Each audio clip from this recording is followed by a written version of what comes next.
Hi, and welcome to SparcStart Talent Acquisition Leaders Series, where we get to talk to some of the leading leaders in the TA space and get their perspective on trends, on things that are happening in the marketplace, good things to talk about. Today, I'm thrilled to talk to Kath Weslock, who I've known for many years and admired for many years. Kath, let me ask you to introduce yourself to our audience. Maury, it's so much fun to be here with you after all the years that we've worked together. It's fantastic. Thank you. Well, hello all. My name is Kathleen Weslock, Kath, as Maury mentioned. I've been in HR for more years than I care to admit to. I've sat perhaps in every seat in HR, and one of my favorite areas is talent acquisition. So that's why I'm thrilled to be on Maury's podcast today to talk about one of my favorite areas of HR, which is talent acquisition. Right. And Kathy, you've worked for some of the country's largest organizations. You've worked across industries. Your perspective is really very broad.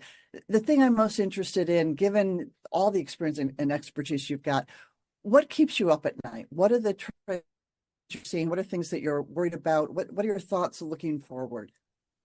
So I really feel we're at a crossroads in many areas of this country. You know, when we look at elections across the globe, there's a lot of change, a lot of uncertainty.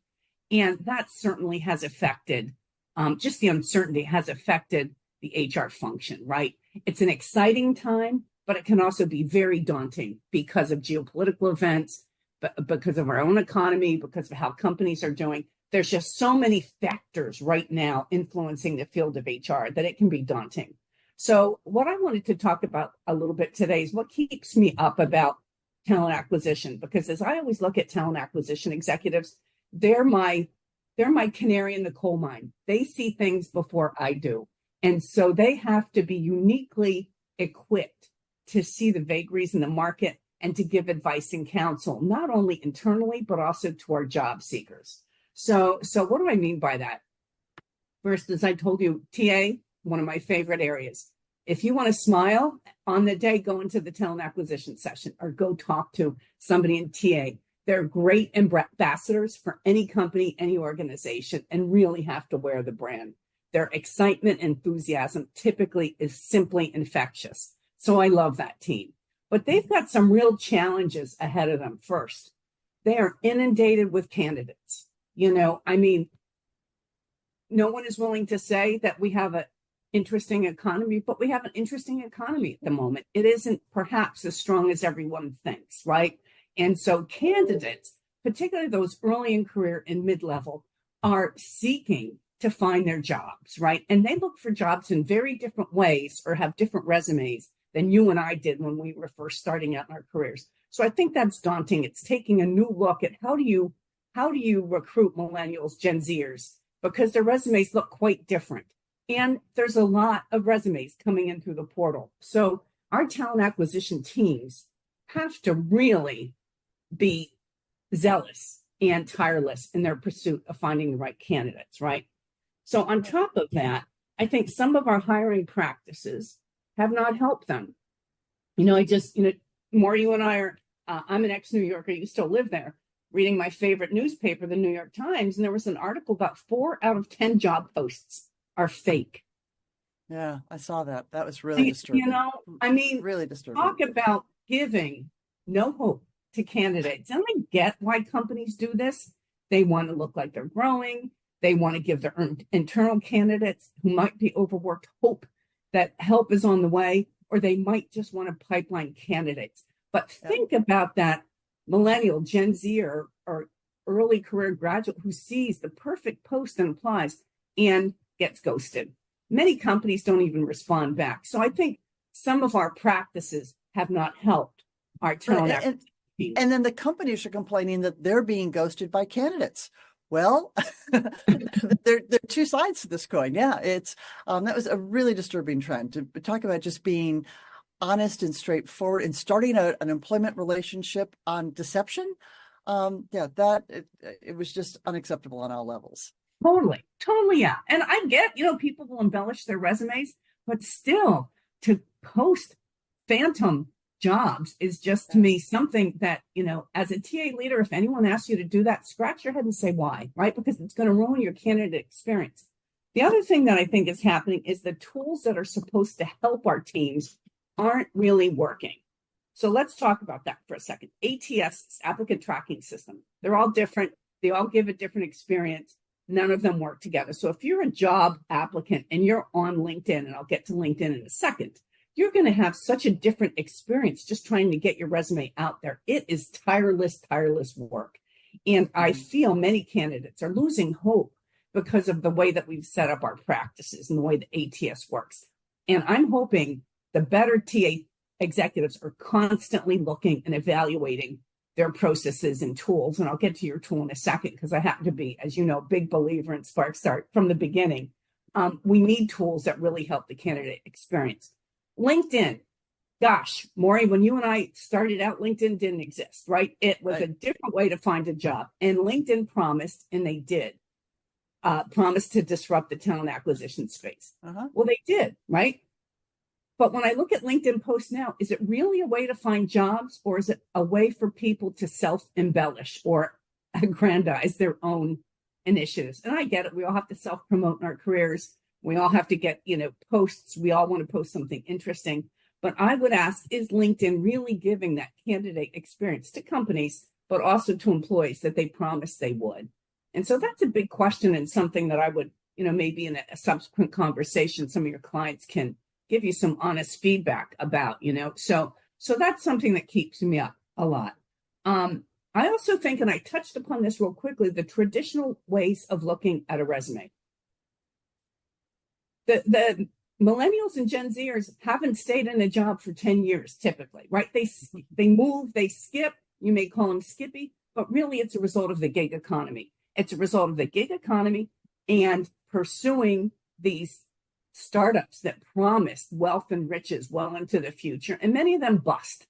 So a lot of folks have resumes that may look skippy, but they've really gotten great experience early on in life quickly because they've moved around. So I encourage TA executives to take a different view and really go in beyond the words on a resume. And so lastly, that brings me to AI. I am super excited about AI and how we can use it and how we are using it in TA. But recruiters got to go beyond the technology. There's still, the reason why you're good at your field, like we are, is because we have knowledge, right? We apply wisdom. And so in recruiting, you can't let a machine do it for you. Yeah, they're going to pick up keywords. You're going to find, people know how to get their resumes to work with TA. But that personal touch is so critically important. It's wisdom and judgment that no machine will ever give to a candidate. So I really implore our field to go back to really think about how we're doing talent acquisition.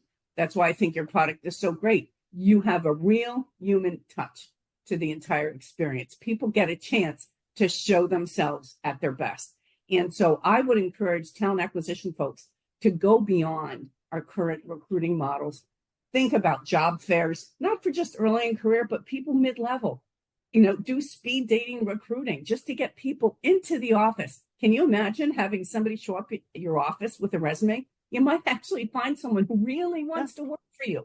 So we've seen a little bit about that. Yeah, we've got one employer we're working with that actually does that. They have open office hours, 2 days a week, where people can physically come in and they talk, and they guarantee everyone a face-to-face interview. But that's very rare. But to your point, I think if we start with more transparency on both sides, so that we're being honest with candidates about what the job really is, so candidates can do a better job opting in and opting out. Nobody wants to waste the time applying for a job that they're clearly unqualified for and don't have a shot at getting. But job descriptions are written so generally, there's so little really usable information that I think the candidates are left to just apply to everything because they really can't tell anyway. So really increasing the amount of information we give candidates so they can do that is going to help.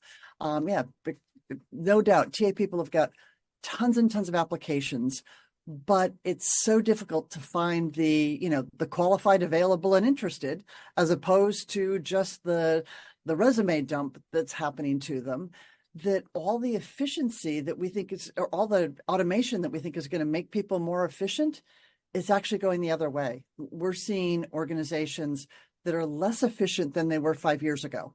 They've automated, but they've lost so much of the critical information that helps a candidate opt in and opt out. So it's really tough. And I share your excitement about AI, but I also share your cautions about it. It's not the cure-all. It's not just add AI to it and everything's going to be great. That's not how it works. It's a really wonderful tool when it's used well, when you fully understand what you've got and how you're using it. You can't just slap it onto everything. It's really tough. Yeah, absolutely. Totally. So that was one of my words of wisdom, but you said it better than I can. Garbage in, garbage out. If your processes don't work and your technology doesn't work to begin with, and then you slap, to use your word, which I love, AI on top of it, you've just really hurt yourself and have actually gone backwards.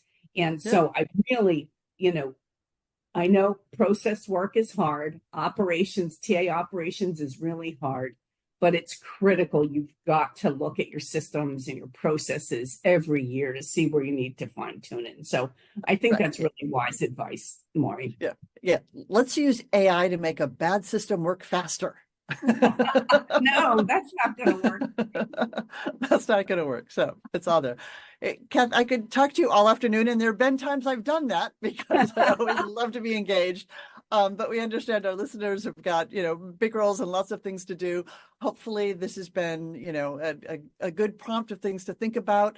I would encourage people. I'll tell you, I've found Kath has been very accommodating. If you want more information or to discuss things more in detail, you can reach her through LinkedIn and hopefully reach out. But Kath, thanks very much. Appreciate having you. Appreciate your pearls of wisdom, and we'll keep in touch. Thanks. Goodbye. You're welcome. Thank you.